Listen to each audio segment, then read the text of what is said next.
Hi കൂട്ടുകാരെ, പുതിയൊരു വീഡിയോയിലേക്ക് എല്ലാവർക്കും സ്വാഗതം. അങ്ങനെ ഡോക്ടർ പറയാണ്, അതെ ഞങ്ങൾക്ക് ഓപ്പറേഷൻ ചെയ്യാൻ കുറച്ച് ബുദ്ധിമുട്ടുണ്ട്. എന്താ ഡോക്ടറെ ഇപ്പോൾ ഈ സമയം എങ്ങനെ പറയുന്നത്? ഞങ്ങൾ പറയുന്നത് ചിരുവിൻ്റെ ഹസ്ബൻഡായ അവൻ പ്രശ്നം ഉണ്ടാക്കുന്നുണ്ട്. അവൻ്റെ പ്രശ്നമൊന്നും ഒരു വിഷയമാക്കണ്ട. അയ്യോ, ഇത് ഡോക്ടർക്ക് ബുദ്ധിമുട്ടാണ്. കാരണം എന്താണെന്ന് വെച്ചാൽ ഇവിടുത്തെ മാനേജ്മെൻറ്റിൻ്റെ അടുത്ത് പോയിട്ട് വിനയൻ ഒരു പ്രശ്നം ഉണ്ടാക്കി കഴിഞ്ഞാൽ അത് എന്നെ ബാധിക്കും. അതുകൊണ്ട് തന്നെ വിനയൻ്റെ ഒരു കൺസൾട്ട് കിട്ടാതെ ഞാൻ ഈ ഓപ്പറേഷൻ ചെയ്യില്ല എന്ന് പറയാൻ കേട്ടോ. ഇത് കേൾക്കുന്ന അമ്പിളി പറയണ അച്ഛനെ പോലും വിലപേശിയും കൊണ്ട് അവൻ്റെ കളി തുടങ്ങിയത് കണ്ടില്ലേ? എന്തൊരു കഷ്ടമാണിത്. അത് കുഴപ്പമില്ല. അപ്പോഴാണ് വിനയനും ലതികയും ലംബോദരനും കയറി വരുന്നത് കേട്ടോ. വിനയനെ കണ്ട പാടെ ഉടൻ തന്നെ മാഷ് ചോദിക്കുകയാണ്, എന്തിനാ വിനയ നീ ചിരുവിൻ്റെ ഓപ്പറേഷൻ ചെയ്യാൻ അനുവദിക്കാതെയും കണ്ട്? ഇപ്പോൾ അവൾ അനസ്തേഷ്യ കൊടുത്ത് എൻ്റെ കുഞ്ഞ് കിടക്കയല്ലേ, എൻ്റെ കുഞ്ഞിനെ രക്ഷിക്കാൻ ഞാൻ എൻ്റെ കാല് പിടിക്കണോ? അത് കേട്ടോടെ തന്നെ മാഷിൻ്റെ മുന്നിൽ വിനയം പറയുന്നത്, അയ്യോ അത് വേണ്ട, എൻ്റെ കാലൊന്നും അച്ഛൻ പിടിക്കണ്ട, എൻ്റേതായ ചില ആവശ്യങ്ങളുണ്ട്, അത് അച്ഛൻ നിറവേറ്റി തരുമോ? എന്താ നിൻ്റെ ആവശ്യം? ഇത് ഞാൻ എൻ്റെ സ്വന്തം കൈകൊണ്ട് അച്ഛൻ്റെ ഒരു മകളെ രക്ഷിക്കുമ്പോൾ ഒരു മകളെ രക്ഷിച്ചെടുത്ത പണം ഉണ്ടാക്കിയത്, അതുകൊണ്ടുണ്ടാക്കിയ പണമാണ് ഇത്, 1,00,000 രൂപ. ചിരുവിൻ്റെ പ്രസവ ചെലവെല്ലാം ഞാൻ നടത്തണമെന്ന് എനിക്കൊരു ആഗ്രഹമുണ്ട്. ആ ആഗ്രഹം കൊണ്ടാണ് ഈ 1,00,000 രൂപ അച്ഛൻ വാങ്ങണമെന്ന് പറയട്ടോ. ശരി, ഇത് വാങ്ങിച്ചോളാം. ഇനി നിനക്ക് വേറെ എന്തെങ്കിലും ആവശ്യമുണ്ടോ? തീർച്ചയായും എനിക്കൊരു കുഞ്ഞ് പിറന്നു കഴിഞ്ഞാൽ ചിരുവും കുഞ്ഞുങ്ങളുമായി നല്ല മനസ്സമാധാനത്തോടു കൂടി അവളുമൊത്ത് ജീവിക്കുന്നതാണ് എൻ്റെ ആഗ്രഹം. ഞാൻ എല്ലാം പരിഗണിക്കാം. അപ്പോഴേക്കും അമ്പിളി അച്ഛ എന്ന് പറയുന്നു കേട്ടോ. ഇതേ സമയം നീ പെട്ടെന്ന് ആ പേപ്പറിൽ ഒപ്പിട്. അപ്പോഴേക്കും സിസ്റ്റർ എത്തിയിട്ടോ. സിസ്റ്റർ ചോദിക്കുകയാണ്, എവിടെ ചീരുവിൻ്റെ ഭർത്താവ്? ഈ പേപ്പറിൽ പെട്ടെന്ന് ഒപ്പിടണമെന്ന് പറയട്ടോ. അങ്ങനെ ചീരുവിൻ്റെ ഓപ്പറേഷൻ നടത്താൻ വേണ്ടി ആ ഒരു പേപ്പറിൽ ഒപ്പിട്ട് കൊടുക്കുകയാണ് കേട്ടോ. പിന്നീട് കാണിക്കുന്നത് സുശീലയാണ്. സുശീല തൻ്റെ വീട്ടിലോട്ട് വരികയാണ്. അത് ഈ പറയുന്ന ഹർഷയുടെ കാറിലാണ്. അങ്ങനെ ഹർഷയ്ക്ക് ഗേറ്റൊക്കെ തുറന്നു കൊടുത്ത് സുശീല പറയണേ, ഹർഷ ഇറങ്ങുക എന്നൊക്കെ പറയണേ. എന്നാൽ ഈ സമയം സോനക്ക് ഒട്ടും പിടിക്കില്ല. സോന ഇത് ദേഷ്യത്തോടു കൂടി കണ്ടു നിൽക്കുകയാണ്. അപ്പോഴേക്കും വേണ്ടി സോന ഇനി എന്തെങ്കിലും നോക്കി നിൽക്കുന്നത്, ഈ ഹർഷയെ ഒന്ന് പിടിച്ച് ഇറക്കാൻ സഹായിക്കുക, അതൊന്നും വേണ്ട, ഞാൻ തനിയെ ഇറങ്ങിക്കോളാം. അപ്പോഴേക്കും ഹർഷയോട് ചോദിക്കുകയാണ്, അല്ല ഇതെന്താ ഈ വയ്യാത്ത സമയത്ത് ഇങ്ങോട്ടേക്കൊരു യാത്ര എന്ന് സോന ചോദിക്കുമ്പോൾ, അതെ ഡോക്ടർ എന്നോട് പറഞ്ഞു ഇപ്പോൾ കാര്യമായ കുഴപ്പങ്ങളൊന്നുമില്ല, പുറത്തോട്ടൊന്ന് പോകണമെന്ന്. അപ്പോൾ ആദ്യം സുശീലാൻ്റിയുടെ കൂടെ തന്നെ പോകണം. ഹർഷ എൻ്റെ കൂടെയല്ലേ വന്നിരിക്കുന്ന സോന, എന്തായാലും ഇനി നിൽക്കാതെ അകത്ത് പിടിച്ച് കയറ്റി എന്ന് പറയുമ്പോൾ സോനയ്ക്ക് അത്ര വലിയ ഇഷ്ടപ്പെടുന്നില്ല കേട്ടോ. സോനയുടെ ആ ഒരു നോട്ടവും ഭാവവും, എന്തൊരു നാശം പിടിച്ചവൾ, ഇവളെന്തിനാ അങ്ങോട്ടേക്ക് വന്നിരിക്കുന്നത് എന്ന ഭാവത്തിൽ അകത്തോട്ട് കയറുകയാണ് കേട്ടോ. ഇതേ സമയം പുറത്തോട്ട് പ്രതിഭ ഇറങ്ങി വരികയാണ്. പ്രതിഭയെ കണ്ടോടെ തന്നെ, ആഹാ ഇതിപ്പോൾ ആര് പ്രതിഭയോ? പ്രതിഭയെ നിനക്ക് എങ്ങനെയുണ്ട്, കുഴപ്പമൊന്നുമില്ലല്ലോ എന്നിങ്ങനെ പറയുമ്പോൾ സുശീല പറയണേ, നീ അറിയോ ഇവളെ? ഞാൻ അറിയാം എന്ന് പ്രതിഭ പറയണം കേട്ടോ.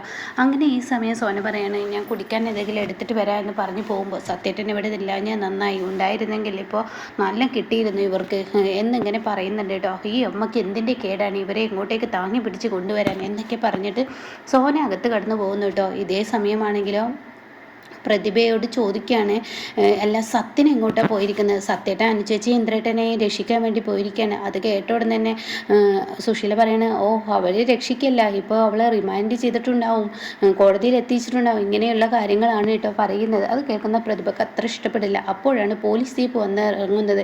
പോലീസ് ജീപ്പ് കാണുന്ന ഉടൻ തന്നെ സുശീല ഒന്ന് പകച്ചു കേട്ടോ. പിന്നീട് സുശീല തന്നെ ചിന്തിക്കുകയാണ്, തൻ്റെ മനസ്സിനെ സ്വയം പാകപ്പെടുത്തുകയാണ്. അനുപമയെ എന്നിങ്ങനെ ചിന്തിക്കുമ്പോൾ ഹർഷ പറയണ, അനുപമയെ തെളിവെടുപ്പിന് കൊണ്ടുവന്നതായിരിക്കും, ആൻറ്റി ഇങ്ങനെ നോക്കി നിൽക്കാതെ ആൻറ്റി അങ്ങോട്ടേക്ക് ചെല്ല്. അത് കേൾക്കുന്ന സുശീലയ്ക്ക് കുറച്ചൊക്കെ ആത്മധൈര്യമായിട്ടോ സുശീല ജീപ്പിനരികിലോട്ട് ഓടിച്ചെല്ലാണ്. എന്നിട്ട് പറയണം, എന്താ സാറേ, എൻ്റെ മരുമകളെ തെളിവെടുപ്പിന് കൊണ്ടുവന്ന് വന്നതായിരിക്കുമല്ലേ?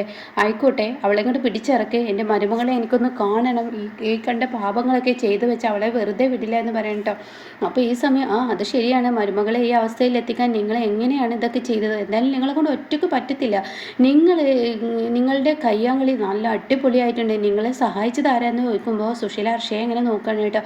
ഇതാരാ, നേരത്തെ നിങ്ങൾ മെയിൽ അയച്ചത് ആരുടെ ഫോണിൽ നിന്നാണ്? അത് കേട്ടോടെ തന്നെ സുശീല ഹർഷയെ ഇങ്ങനെ നോക്കുമ്പോൾ ഹർഷ പറയുന്നത്, എൻ്റെ ഫോണിൽ നിന്നാണ്, ഈ ആൻറ്റിക്ക് മെയിൽ അയക്കാനും കാര്യങ്ങൾക്കൊന്നും അറിയാത്തത് കൊണ്ടാണ് ഞാൻ മെയിൽ അയച്ചു കൊടുത്തത് എന്ന് പറയട്ടോ. ഇത് കേട്ട ഉടൻ തന്നെ, എന്തായാലും കൊള്ളാം, എന്തായാലും നിങ്ങൾ ജീപ്പിൽ കയറി, ഇപ്പം നിങ്ങളെ ഞാൻ അറസ്റ്റ് ചെയ്യാനാണ് വന്നിരിക്കുന്നത്. എന്തിനാ സാറേ എന്നെ അറസ്റ്റ് ചെയ്യുന്നത്? സ്വന്തം കഞ്ഞിയിൽ വിഷം ചേർത്തിട്ട് മറ്റുള്ളവരുടെ തലയിൽ കെട്ടിവെച്ച ഗ്യാസ് തുറന്നിട്ട് വെച്ച പോലീസിനെ കബളിപ്പിച്ച അങ്ങനെ ഓരോന്നായി എണ്ണി ഇങ്ങനെ പറയാനിട്ട് ഇത് കേൾക്കുന്ന സോന ആകെ കിളിപ്പോയി. സോന അതുവരെ സപ്പോർട്ട് ചെയ്യുന്ന തൻ്റെ അമ്മയുടെ മുഖത്തോട്ട് ദേഷ്യഭാവത്തിൽ സോന ഇങ്ങനെ നോക്കാനിട്ടോ. എന്താ സാർമാരെ, അവൾ ചെയ്ത കുറ്റങ്ങളല്ല എൻ്റെ തലയിലോട്ട് കെട്ടിവെക്കാൻ നോക്കുന്നത്, ഇത് ആര് ചെയ്തതെന്ന് എനിക്കറിയാം, പോലീസിനെ വീണ്ടും കബളിപ്പിക്കുന്നോടി എന്ന് പറഞ്ഞിട്ട് SI അടിക്കാൻ ഒരുങ്ങുമ്പോഴേക്കും ഉടൻ തന്നെ കോൺസ്റ്റബിൾ പറയണേ അത് വേണ്ട, വനിതാ കോൺസ്റ്റബിൾ പറയണേ ഇവിടെയൊക്കെ ക്യാമറ ഉണ്ടാവും, ക്യാമറയുള്ള വീടാണ്, അതുകൊണ്ട് അടിക്കണ്ടെന്ന് പറഞ്ഞു. ഓ അത് ശരിയാണല്ലോ എന്നും പറയുന്നുണ്ട് കേട്ടോ. ഇതേ സമയം എന്ത് ക്യാമറയോ എന്നിങ്ങനെ സോന ചോദിക്കുമ്പോൾ ഹർഷയും ആ ചോദ്യമായി. അത് കേട്ട ഉടൻ തന്നെ സുശീലയും ചോദിക്കുകയാണ്, അതെ നിങ്ങളുടെ വീട്ടിൽ അടുക്കളയിൽ വരെ ഇവിടെ ക്യാമറ വെച്ചിരിക്കുകയാണ്, ഈ വീടിൻ്റെ 4 മൂലയിലും ക്യാമറയാണെന്ന് പറയണ്ടോ. ഇത് കേൾക്കുന്ന ഹർഷ ആകെ പരിങ്ങാണ്. ഹർഷയ്ക്ക് നിൽക്കാൻ കഴിയുന്നില്ല. ഹർഷ മൊത്തത്തിൽ കിളിപോയതുപോലെ ആവുകയാണ്. അങ്ങനെ പിടിച്ച് കയറ്റി ഇവിടെ, അയ്യോ സാർമാരെ ഞാനൊരു തെറ്റും ചെയ്തിട്ടില്ല, എന്നെ പിടിച്ച് കയറ്റല്ലേ, ഞാനൊരു തെറ്റും ചെയ്തിട്ടില്ല, സാറേ എന്താ സാറേ എന്നൊക്കെ പറഞ്ഞ് സുശീല കരയുമ്പോൾ തൻ്റെ പിറകിലോട്ട് സത്യനും ശ്യാമും വന്നിരിക്കുകയാണ് കേട്ടോ. അപ്പോഴേക്കും സോനെ എന്നെ പിടിച്ച് കയറ്റടി, അടി ഹർഷയെ എന്നെ രക്ഷിക്കടി, ഞാനൊരു തെറ്റും ചെയ്തിട്ടില്ല, ഇതൊക്കെ അനുഭവം ചെയ്ത് എൻ്റെ തലയിൽ കെട്ടിവെക്കാൻ ശ്രമിച്ചിരിക്കുകയാണ്. അങ്ങനെ സത്യനെയും ശ്യാമിനെയും കാണുമ്പോൾ സുശീല പോലീസിൻ്റെ കൈ കുതറിയിട്ട് അവിടെ നിന്ന് ഓടി തൻ്റെ മക്കളുടെ അടുത്തോട്ട് ചെല്ലാണ് കേട്ടോ. എന്നിട്ട് പറയാണ്, എടാ അവൾ ചെയ്ത് തെറ്റല്ല, എൻ്റെ തലയിലോട്ട് കെട്ടിവെച്ചിരിക്കുന്നത് കണ്ടില്ലേ, ഇവന്മാർ ഓരോന്ന് പറയുന്നത്, ഞങ്ങൾ നിങ്ങൾക്കെതിരെയുള്ള തെളിവുകൾ പോലീസിന് കൊടുത്തിട്ടാണ് നിങ്ങൾ ഇന്നിപ്പോൾ പോലീസ് പിടിയിലായിരിക്കുന്നത്. എടാ നാശം പിടിച്ചനെ, ഒരു കുരുത്തം കെട്ടവനെ നീ ഒരിക്കലും നേരാവില്ല, നീ നശിച്ചു പോകത്തേ ഉള്ളൂ.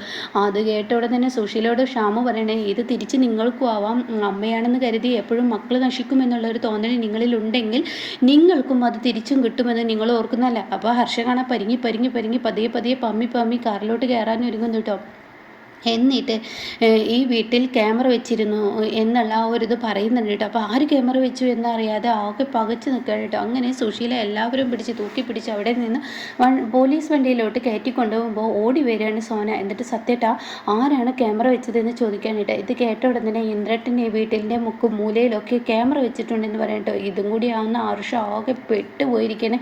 ഹർഷ പതിയെ കാറിലോട്ട് കയറുമ്പോൾ ഉടൻ തന്നെ സത്യനെ ഓടിച്ചില്ലാണ്, ഇടി നിനക്കെന്താടി ഈ വീട്ടിൽക്കാർ, ആരോട് ചോദിച്ചിട്ടാടി ഈ വീട്ടിലോട്ട് വന്നിരിക്കുന്നത്, നീ എന്തിനാടി ഈ വീട്ടിൽ നിൽക്കുന്നത്, ആരാടി നിന്നെ ഈ വീട്ടിലോട്ട് കയറ്റിയത് എന്നൊക്കെ ചോദിച്ചിട്ട് ഹർഷയുടെ അരികിലോട്ട് അങ്ങ് പോകുമ്പോൾ ഉടൻ തന്നെ ശ്യാമ പറയണേ, അവളെ വിട്ടേക്ക്, അവളൊരു വയ്യാത്ത സ്ത്രീയല്ലേ, അവളെ വിട്ടേക്ക് എന്ന് പറയാം കേട്ടോ. അപ്പോഴേക്കും ഇവൾ വയ്യായല്ല, ഞാൻ പ്രതിഭയുടെ വിവരം അറിയാൻ വേണ്ടി വന്നതാണെന്ന് പറയാം കേട്ടോ. പ്രതിഭ നിന്നെ ആരാണ്, പ്രതിഭയുടെ കുഞ്ഞമ്മയാണോ നീ എന്ന് ചോദിക്കണം കേട്ടോ. അത് കേൾക്കുന്നതിനോടുകൂടി ഉടൻ തന്നെ ഹർഷ ആകെ ചമ്മി പോവാണ്. അതോ കുഞ്ഞമ്മയോ മറ്റാരോ എന്താ എന്ന് പറയാം കേട്ടോ. അപ്പോഴേക്കും ശ്യാമ പറയുമ്പോൾ അത് അവളെ വിട്ടേക്ക് സോന, ഇനി അവളെ പിടിച്ച് വണ്ടിയിലോട്ട് കയറ്റി, എനിക്ക് ആരുടെയും സഹായം വേണ്ട, ഞാൻ ഒറ്റയ്ക്ക് കയറും. അങ്ങനെ വണ്ടി തുറക്കാൻ കഴിയുന്നില്ല കേട്ടോ. അങ്ങനെ സോന വന്ന് ദേഷ്യഭാവത്തിലങ്ങ് ഡോറങ്ങ് തുറന്നു കൊടുത്തിട്ട് പൊയ്ക്കോ എന്നുള്ള ലെവലിൽ നിൽക്കുകയാണ് കേട്ടോ. പിന്നീടാണെങ്കിലോ മാഷിനെയാണ് കാണിക്കുന്നത്. മാഷ് ഒരുപാട് നേരം കഴിഞ്ഞിട്ട് യാതൊരു വിവരവും അനുപമയുടെ കിട്ടുന്നില്ല. ഈശ്വര, രഘു ആണെങ്കിൽ ഫോൺ അടിച്ചിട്ട് എടുക്കുന്നുമില്ല, ചീനുവിൻ്റെയും വിവരമൊന്നുമില്ലല്ലോ, എന്താ അച്ഛാ എന്താ സംഭവിച്ചിരിക്കുകയാണോ, കോടതിയിൽ ഹാജരാക്കിയോ എന്നൊക്കെ എങ്ങനെ പറയുമ്പോൾ ഉടൻ തന്നെ വിനയൻ എന്തോ പറഞ്ഞല്ലോ, ഒരു മകളെ രക്ഷിക്കാൻ വേണ്ടിയിട്ടുള്ള ഒരു മകളെ രക്ഷിച്ചെടുത്ത പണമാണെന്ന് പറഞ്ഞിട്ട് അവൻ നീട്ടിയല്ലോ, ആരെ അനുപമയുടെ കാര്യമായിരിക്കുമോ പറയുന്നുണ്ടാവും. അവൻ എന്താ പറയുന്നത് ഒന്നും തന്നെ മനസ്സിലാവുന്നില്ല, അവനോടൊന്ന് ചോദിച്ചു നോക്ക് എന്ന് പറയുമ്പോൾ വിനയൻ കാണാം ഒരു സ്വീറ്റ്സിൻ്റെ പാക്കറ്റുമായിട്ട് ഇങ്ങനെ കയറി വരുന്നത് കേട്ടോ. അപ്പോൾ അത് കാണുന്നതിനോടുകൂടി ഉടൻ തന്നെ എല്ലാവരും ഇങ്ങനെ നോക്കി നിൽക്കുകയാണ്. എന്നിട്ട് വിനയൻ പറയണേ, അതെ ഏതാനും നിമിഷങ്ങൾക്ക് അകം എൻ്റെ കുഞ്ഞിപ്പോൾ വരും, എനിക്ക് ജനിക്കാൻ പോകുന്ന ഒരു ആൺകുട്ടിയാണ്, അപ്പോൾ സ്വീറ്റ്സ് നല്ലത് കിട്ടിയപ്പോൾ ഞാൻ നേരത്തെ വാങ്ങി വെച്ചു എന്നുള്ളൂ എന്ന് പറയുമ്പോൾ, എടാ വിനയൻ നിനക്ക് വല്ല വട്ടുണ്ടോ എന്ന് പറഞ്ഞിട്ട് ലംബോദരം വഴക്കിടുന്നുണ്ടോ, നീ ഇപ്പം തന്നെ എന്തിനാ സീറ്റ്സ് മേടിച്ചിരിക്കുന്നത്, സീറ്റ്സ് മേടിച്ചതൊക്കെ ഓക്കെ, പക്ഷേ നിനക്ക് ജനിക്കാൻ പോകുന്നത് ഒരു ആൺകുട്ടി എന്ന് നീ എന്തിനാ ഇവിടെ പറയുന്നത്, അതെ ആൺകുട്ടി തന്നെ എനിക്ക് ജനിക്കാൻ പോകുന്നത്, ആൺകുട്ടിക്ക് ആൺകുട്ടിയല്ലാതെ വേറെ എന്ത് ഞാൻ പറയണമെന്ന് പറയട്ടോ. അങ്ങനെ ഈ സമയം ആകെ എന്താണ് അവിടെ ഉത്തരം പറയേണ്ടതെന്ന് അറിയാതെ ലതികയും നിൽക്കുകയാണ്. അപ്പോൾ മാഷ് ഓടി വരണേ, വിനയ ഞാൻ നിന്നോട് അച്ഛാ എനിക്ക് ജനിക്കാൻ പോകുന്ന ഒരു ആൺകുട്ടിയാണ്, അതുകൊണ്ടുള്ള സീറ്റ്സ് വാങ്ങിയതാണ്. അപ്പോഴേക്കും മാഷ് പറഞ്ഞു, വിനയ നിന്നോട് ഞാൻ വേറൊരു കാര്യം ചോദിക്കാൻ വേണ്ടി വന്നതാണ്. അത് കേട്ടിട്ട് വിനയൻ എന്താണെന്ന് ചോദിക്കുമ്പോഴാണ് രഘുവിൻ്റെ ഫോൺ വരുന്നത് കേട്ടോ. ഒരു മിനിറ്റ്, രഘുവിൻ്റെ ഫോണാണ്, ഞാനൊന്ന് എടുക്കട്ടെ എന്ന് പറയുന്നത്. അങ്ങനെ രഘു എന്താണ് വിവരങ്ങൾ, എന്താണ് അവരുടെ വിവരങ്ങൾ എന്നൊക്കെ ചോദിക്കുമ്പോൾ ഉടൻ തന്നെ രഘു പറയണം, അച്ഛാ അമ്മ ഇവിടെ യാതൊരുവിധ കുഴപ്പമില്ല, പേടിക്കാനൊന്നുമില്ല, ടെൻഷൻ അടിക്കാനൊന്നുമില്ല. അത് കേട്ട ഉടൻ തന്നെ എന്താ എന്താണ് അവിടുത്തെ വിവരം? അതെ, അനുപമയെ കേസിൽ നിന്ന് വെറുതെ വിട്ടു എന്ന് പറയണ്ടോ? കേസിൽ നിന്ന് വെറുതെ വിട്ടുവെന്നോ? എന്താ ഈ പറയുന്നത്? എനിക്കൊന്നും മനസ്സിലാവുന്നില്ല. അവരച്ഛനെ ഏതാനും നിമിഷങ്ങൾക്ക് ശേഷം വിളിക്കും, അത് ഉറപ്പുള്ള കാര്യമാണ്. അവരെ കോടതി വെറുതെ വിട്ടു, യഥാർത്ഥ പ്രതിയെ കണ്ടെത്തി. എന്തൊക്കെയാണ് നീ പറയുന്നത്? അതെ, അവർ തന്നെ അച്ഛനോട് വിവരങ്ങൾ പറയുമെന്ന് പറഞ്ഞിട്ട് ഫോൺ വെക്കുമ്പോൾ ചിരുവിൻ്റെ അവസ്ഥ എന്താ? ചിരുവിനെ ഇപ്പോൾ സിസേറിയൻ ചെയ്തുകൊണ്ടിരിക്കുകയാണ്. എന്തായാലും ഞങ്ങൾ അങ്ങോട്ടേക്ക് വരുന്നുണ്ട്, എന്നാൽ ദാസിനോട് ഈ വിവരം പറഞ്ഞേക്ക് എന്ന് മാഷ് പറയുന്നുണ്ട് കേട്ടോ. പിന്നീടാണെങ്കിലോ കാണിക്കുന്നത് അനുപമയും അതുപോലെ ഇന്ദ്രനെയാണ് കാണിക്കുന്നത്. അവർ ഭാനുമ്മയുടെ അടുത്തോട്ട് ചെല്ലാണ്. മഞ്ചാടി ഉണ്ടാവും ആ വീട്ടിലോട്ട് തന്നെ, അനുപമയുടെ വീട്ടിലോട്ട് തന്നെയാണ് പോകുന്നത്. അങ്ങനെ ഈ സമയം മഞ്ചാടി ഇത് കാണാണ്. ഭാനുമ്മയെ അവരിത് വന്നിരിക്കുന്നെന്ന് പറയണം. അപ്പോഴേക്കും ഭാനുമ്മ ഓടിച്ചെല്ലാണ്. മക്കളെ, നിങ്ങളെ ഇങ്ങനെ കേസ് വെറുതെ വിട്ടോ? നിങ്ങൾക്ക് എന്താ സംഭവിച്ചത്? അപ്പോൾ ഉടൻ തന്നെ ഇന്ദ്രൻ പറയണേ, യഥാർത്ഥ പ്രതിയെ കണ്ടെത്തിയെന്നോ? എന്താ ഈ പറയുന്നതെന്ന് മഞ്ചാടി ചോദിക്കുകയാണ്. അതെ, യഥാർത്ഥ പ്രതിയെ ഞങ്ങൾക്ക് കാട്ടിക്കൊടുക്കേണ്ടി വന്നു അനുപമയെ ഈ കേസിൽ നിന്ന് രക്ഷിക്കാൻ വേണ്ടി. അപ്പോൾ ഉടൻ തന്നെ എന്താ ഈ പറയുന്നതെന്ന് ചോദിക്കുമ്പോൾ ഉടൻ തന്നെ എൻ്റെ അമ്മയാണ് ഇത് ചെയ്തിരിക്കുന്നത്. അമ്മയോ? ഏതമ്മ എന്ന് ഇങ്ങനെ മഞ്ചാടി ചോദിക്കുകയാണ്. അത് കേട്ട ഉടൻ തന്നെ ഭാനുമ്മ പറയണേ, ആരെന്ന് ചോദിക്കാനുണ്ടോ? ഇതൊക്കെ സുശീലയുടെ കളികളാണെന്ന് എല്ലാവർക്കും അറിയാലോ മോളെ, അതൊക്കെ പിന്നെ ചോദിക്കാം.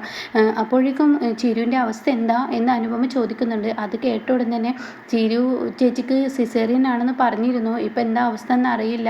അപ്പോഴേക്കും ഇന്ദ്രട്ടാവുന്ന അച്ഛനെ വേഗം വിളിക്കുമെന്ന് പറയണേ. അങ്ങനെ നിങ്ങൾ അകത്തോട്ട് പോകാൻ, ഞാൻ എന്തെങ്കിലും എടുക്കാമെന്ന് പറയണേ.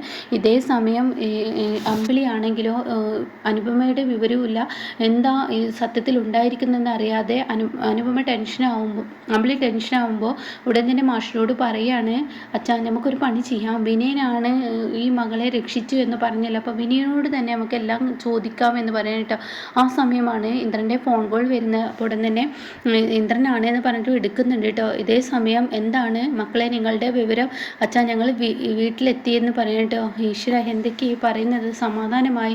അതെ, ഞങ്ങൾ തെറ്റ് ചെയ്തിട്ടില്ലെന്ന് പോലീസിന് തെളിഞ്ഞു എന്ന് പറയാൻ കേട്ടോ. ഇതേ സമയം, നിങ്ങൾ എങ്ങനെ പോലീസിന് തെളിഞ്ഞു? എനിക്കൊന്നും മനസ്സിലായില്ല. ഞങ്ങളെ രക്ഷിക്കാൻ സഹായിച്ചത് വിനയൻ ഓടി നടന്നത് കൊണ്ടാണ് അച്ഛാ ഞങ്ങൾ രക്ഷപ്പെട്ടത് എന്ന സത്യം വെളിപ്പെടുത്താൻ കേട്ടോ. ഇത് കേൾക്കുന്ന മാഷ് ആകെ പകച്ചു പോവാണ്. അപ്പോൾ ഈ ഒരു സീനിലാണ് ഈ എപ്പിസോഡ് നിർത്തിയിരിക്കുന്നത് കേട്ടോ.